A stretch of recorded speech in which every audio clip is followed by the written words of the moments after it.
Tudo isso nos dá certa fé e certa esperança. E tudo depende aí realmente da nossa democracia. Não existe nenhum problema insolúvel, a corrupção não é uma doença tropical, né? Não faz parte da nossa natureza, pelo menos não de uma maneira diferente dos habitantes de qualquer outro país, mas é importante enfrentá-la. As instituições públicas, não só o judiciário, igualmente a sociedade civil, o setor privado.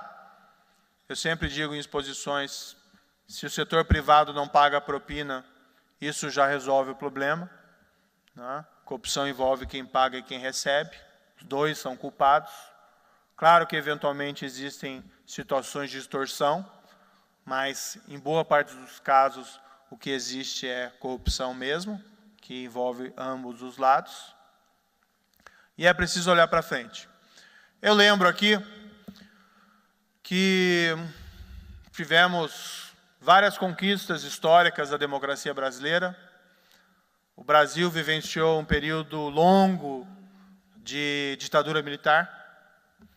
Provavelmente, em meados daquele regime militar, muitos acreditavam que a democracia nunca ia ser restabelecida.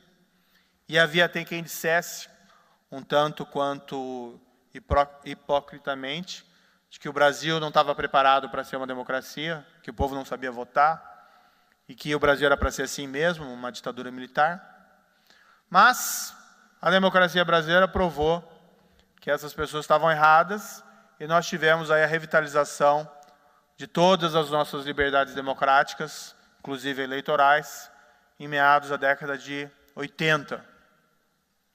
Lembro aqui,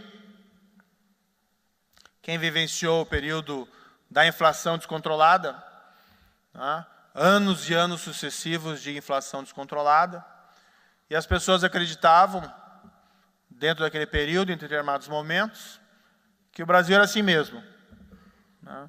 Que no fundo não devia combater a inflação, o brasileiro tinha que aprender a conviver com a inflação. Era uma característica da nossa economia a inflação descontrolada. Então, parar de lutar com ela e aprender a conviver com ela. E a democracia brasileira demonstrou que isso estava equivocado. Aliando conhecimento técnico e vontade política, essa inflação descontrolada foi colocada no seu devido lugar por volta ali de 1994 e 1995. Também um trunfo, não dos técnicos, mas a democracia brasileira. Negável também, necessário reconhecer que nos últimos anos, última década, o Brasil deu passos importantes no enfrentamento da pobreza.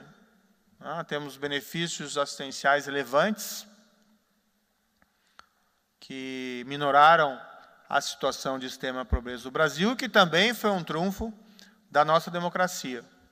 Da mesma forma, a corrupção está aí para ser enfrentada dentro desses mecanismos democráticos.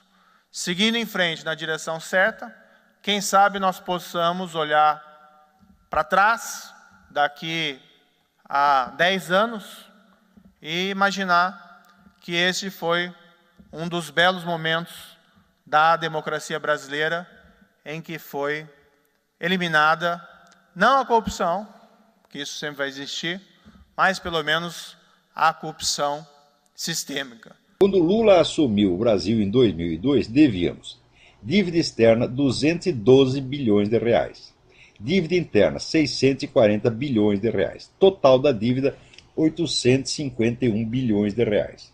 Em 2010, no governo Lula, tínhamos a seguinte situação: dívida externa 240 bilhões, dívida interna 1,650 trilhão, isto é, 1 trilhão e 650 bilhões.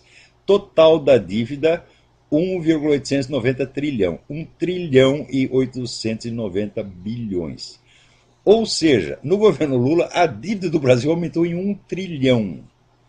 1 trilhão. Daí é que vem o dinheiro que o Lula está gastando no PAC, Bolsa Família, Bolsa Educação, Bolsa Faculdade, Bolsa Cultura, Bolsa para Presos, dentre outras bolsas, incluindo o mensalão, evidentemente, né? E de onde ele tirou 30 milhões de brasileiros da pobreza? Não é com dinheiro do crescimento, mas com dinheiro de endividamento. É um negócio de cair de costas. Quer dizer, tudo isso foi absolutamente uma fraude.